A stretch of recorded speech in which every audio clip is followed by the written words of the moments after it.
આજકાલ હોટલમાં જમવું પણ ભારે થઈ ગયું છે. જે અમદાવાદમાં એક એવી ઘટના બની છે જેમાં જાવા પ્લસ એવી મોટી 5 સ્ટાર હોટલ જે કોઈ યાર્ડ બાય મેરિયોટની ગંભીર બેદરકારી જોવા મળી છે. જ્યાં વેજ પાસ્તા મંગાવ્યા ત્યારે ગ્રાહકને નોનવેજ પાસ્તા પીરસવામાં આવ્યા. ત્યારે ડૉક્ટર પરિવારનો ધર્મભ્રષ્ટ થવા હોવાનું પણ આ ડૉક્ટર કર્મચારીએ જણાવ્યું છે.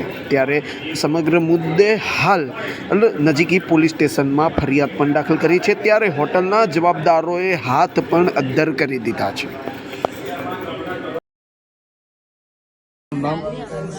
મારું નામ માલવ વિનેશ કુમાર શાહ, મણિનગરનો રહેવાસી છું. અત્યારે રાતના અમે 11 વાગ્યાની આસપાસ જાવા પ્લસમાં જમવા માટે ફ્રેન્ડ સાથે આવ્યો હતો. જાવા પ્લસ કયું? જાવા પ્લસ કોટિયા મેરિયોટની અંદર આવેલું છે. ક્યાં આગળ? સેટેલાઇટ રામદેવનગર. હા. હવે ત્યાં અમે ઓર્ડર કર્યો પાસ્તા વેજીટેરિયન.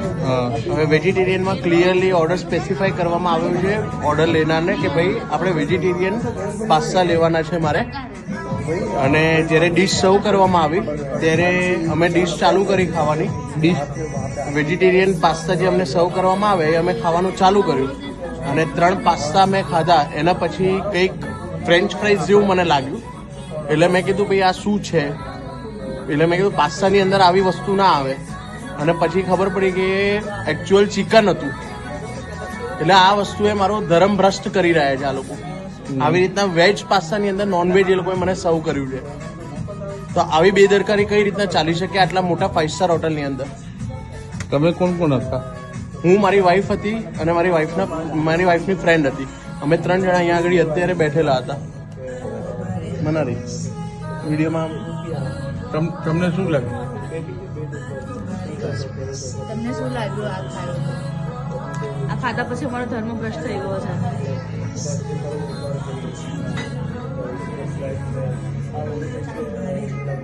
આમાંથી ચિકન કેવું છે? બહુ સારા પીसेस है इसके अंदर. ये रहा. એ કર્યા પછી તમે કમ્પ્લેન કરી તો એમને શું કર્યું? ડસ્ટબિનમાં મેં એટલે નાખ્યું? તરત જ એ લોકોને કમ્પ્લેન કરી કે ભાઈ આ શું છે. ઇવન આ વસ્તુ જે અત્યારે મેં વિડીયોમાં બી બતાવી છે એ પહેલા મેં બતાવી તો મને વેઇટરે એવું કીધું કે આ વેજ જ છે. એટલે પછી મેં કટ કરીને ખાધું. એના પછી મેં કીધું આ વેજ નથી લાગતું, તમે ચેક કરો. તો તરત જ એમને નીચે એમના જે શેફ છે એમને પૂછ્યું તો એ કે આ નોનવેજ આપણે ચિકન પાસ્તા છે. તમારું એટલે તરત જ એમને ડીશ લેવાનો પ્રયત્ન કર્યો અને ડીશ જે લીધી એમને અને એ લોકોએ ડસ્ટબિનમાં નાખવાનો પ્રયત્ન કર્યો. પણ તરત જ અમે રોક્યા છે એમને કે ભાઈ ડસ્ટબિનમાં નથી નાખવું, મારે અહીંયા આગળ આ વસ્તુનો ખુલાસો જોઈએ કે આવી રીતના કઈ રીતનો તમે વેજ જે ખાતું હોય જે શુદ્ધ શાકાહારી છે એને માંસાહારી ખવડાવીને શું કરવા માંગો તમે? તમારું પૂરું નામ? માલવ વિનેશ કુમાર શાહ, રહેવાસી? રહેવાસી મણિનગર. ઠીક છે.